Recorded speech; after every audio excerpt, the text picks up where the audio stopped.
ፍቅራችሁ ግን የደስታ ምንጭ ነው ብላችሁ የምታስቡት ሰው የሐዘናችሁ ምንጭ ሲሆን ሰላም አለይኩም ወደ ካንትራ ቤተሰቦች እንዴት ናችሁ? ሰላም ናችሁ?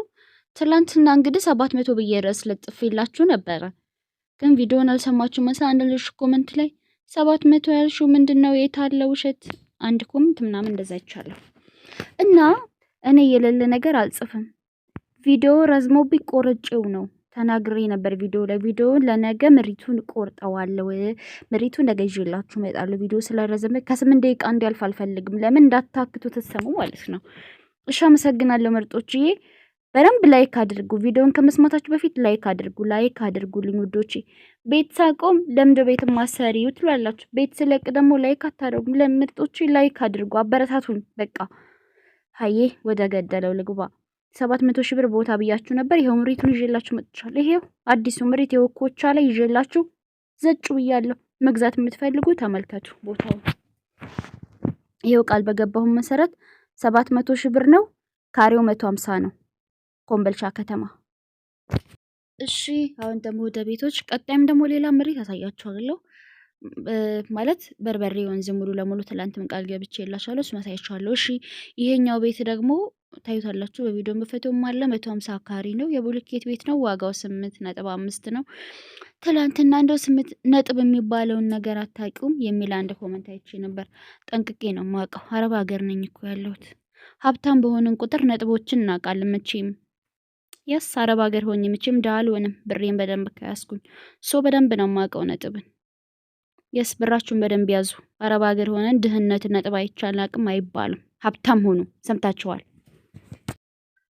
እሺ ይሄን የቡልኬት ቤት ነው። ሀሪፍ ቤት 150 ካሬ ቡልኬት ቤት ዋጋ 10 ሚሊዮን ነው። ከተማው መሀል ያለ እጅግ ቆንጆ ቤት ተመልከቱ። መግዛት የምትፈልጉ በቴሌግራም በዋትስአፕ ገጭ በሉ። ይሁት ቀጣዩ እሱም ነው ግን ማለት የተለያየ ፎቶ እስከ ውጩ ድረስ በደንብ የሚታይ በዛም በዚህም በፊት ለፊትም በጀርባም። እሺ ደግሞ ወደዚህኛው ቤት ስንሄድ ይሄንኛው ቤት ተመልከቱ። ቆንጆ እንደሞ በጣም ነው የሚያምረው። ትልቅ ነው። 175 ካሬ ነው። ይሄንኛው ጥንቅ ተደርጎ የተሰራ የቡልኬት ቤት ዋጋ 12 ሚሊዮን ይሄን ይመስላል።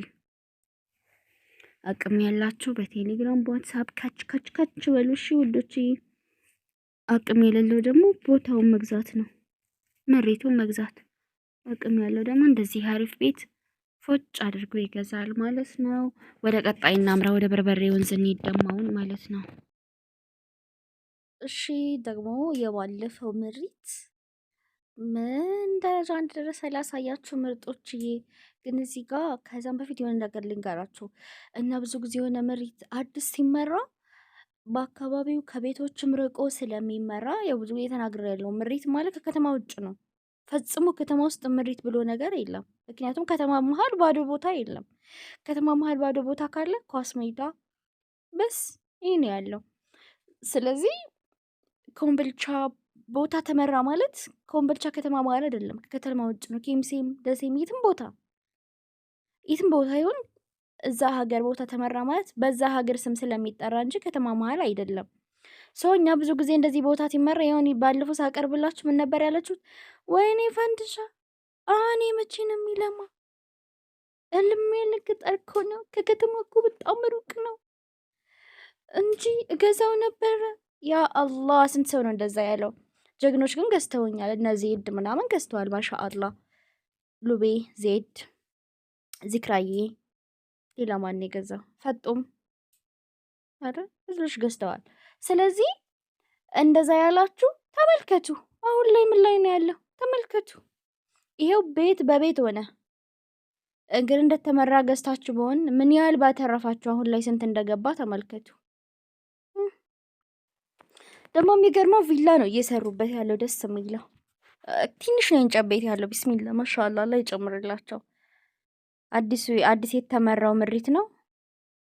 ጨቆርቲ የተባለው ማለት ነው። የጨቆርቲው ቦታ ዜዶ እንግዲህ እዚህ ቦታ አለሽ ታውቂያለሽ። 200 ካሬ ካርታና ፕላን ያለው ነው። ሙሉ መረጃ ተሰጥቶታል። ዋጋው 900 ሺህ ብር ጀምሮ አለ። ይኸው 900 ሺህ ብር ገብቶላችኋል። ተመልከቱ፣ ቤቶችን ተመልከቱ። የብሎኬት ቤቶች እንዳለ ትንሽ ናቸው። የእንጨት ቤቶች አሉት። ጨቆርቲ ላይ የምትፈልጉ እንግዲህ ኮቻ ተብሎ ነው የሚጠራው፣ ግን ኮቻ አይደለም እንዳልኳቸው ከተማ ማዕከል ቦታ የለም፣ ከተማ ውጭ ነው ያለው። እና መግዛት የምትፈልጉ የኮቻን ጨቆርቲውን ሩል መግዛት ትችላላችሁ። ይህን ይመስላል። አሁንም አይለፋችሁ ብር ያላችሁ ቤት እንኳን ባትሰሩበት ብራችሁ ቦታ ይዞ ይቀመጥላችሁ። ነገ ስርቱት ያተርፋችኋል። ተመልከቱ እንግዲህ በወራት ውስጥ እንግዲህ ስንት እንደገባው ማለት ነው። ሾፉ ኬፍ እዚህ ጋር የቡልኬት ቤት የተሰራ ነው።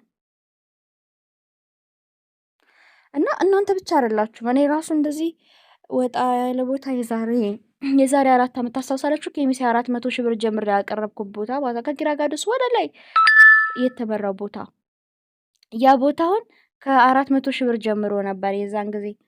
እኔ ራሱ አንዷን ልግዛትና አንዷን ቦታ ተቀመጥልኝ ስል አረ እዚህ መቼ ነው የሚለማ እንደ የለም ያለ ገጠር ከሆነማ በኋላ ጉልሜ የሚገዛ ራሱ አይገኝም። ከብት መጠበቂያ ካልሆነ በስተቀር እዚህ የሚኖር የለም ምናምን ሁሉ እስክባል ድረስ እኔም ተሳነፌ ሳልገዛ ጓደኛዬ ሳዲ ያለ ሚስት ሀዊ ጓደኛዬ የሀገሬ ልጆች ጓደኞቼ ገዙዛ። እኔ አልገዛውም። አሁን ስንት ሸጡ? 1.2 1.2 ሸጡ። እንደውም የሳዲን 1.3 1.2 ያቅርቤላችሁ ነበር። ሸጠዋለች። አሁን 1.2 400 ሺህ ብር የተገዛ ቦታ 1.2 ሸጡት በ4 ዓመቱ። የስ 4 ዓመት 3 ዓመት ከምናምን 4 ዓመት በሉት እና እንደዚህ ነው። እኛ ብዙ ጊዜ ወጣ ያለ ቦታ ሲመጣልን እዚህ ጋር መቼ ነው የሚለማ መቼ ነው ቤት የምሰራበት ምናምን እንደዛ ብለን ማሰብ የለብንም። ከኔም ጀምሮ በቃ እንደዚህ ውጭ ላይ መሬት ስናይ እንገዛዋለን፣ ከዛ አስቀምጠን እንሸጠዋለን፣ አለቀ። ከዛሳ ካላችሁ ብር ጋር ጨምራችሁ ከተማ መሀል ትገዛላችሁ ማለት ነው። እዛ ወጣ ያለ አልፈልግም ነገ ቢደምቅ ራሱ አልፈልግም ብትሉ ራሱ ከተማ መሀል ግዴታ መሆን አለበት። የባጃጅ አልችልም እንኳን ብትሉ ብሩን በተች ብትይዙ ብር ምንም ጥቅም የለውም፣ አይወልድላችሁም። ቦታ እንገሳችሁ ብታስቀምጡት ትንሽ እንኳን ተረፈ ቢባል 300 ሺህ ብር 400 ሺህ ብር ተተርፉበታላችሁ። እንደዚህ እያደረጋችሁ ግዙላችኋለሁ። አሁን ደግሞ ወደ በርበሬ ወንዝ እንሂድ። በርበሬ ወንዝ ላይ ያለውን ደግሞ ላሳያችሁ ምርጦች። ጨቆርት ይሄን መስሎላችኋል፣ ቤት በቤት ሆኖላችኋል። እንግዲህ በ2 ወር በ3 ወር ውስጥ ኦ ማይ ጉድነስ። ወደ ቀጣይ ፍቅሮችዬ፣ የኔ ቤተሰቦች እንግዲህ አብዛኞቹ የብሎኬት ቤቶች አቀረብኩላችሁ። አዲሱ ምሪት አይደለም፣ ቤቶች አቀረብኩላችሁ። ትላንትናም ዛሬም እዚህ ሰፈር ናችሁ። በርበሬ ወንዝ ማለት ይሄን ይመስላል። እንግዲህ በርበሬ ወንዝ ማየት የምትፈልጉ ካላችሁ በቪዲዮ ተመልከቱ። ይሄ ሁላችሁ እንድታዩ ብሎ ነው ወንድሜ ያመጣላችሁ በርበሬ ወንዝን። ይሄ ሁላችሁ ይሄን ይመስላል። በርበሬ ወንዝ ሲመራ ሳቀርብላችሁ ታስታውሳላችሁ? በአላ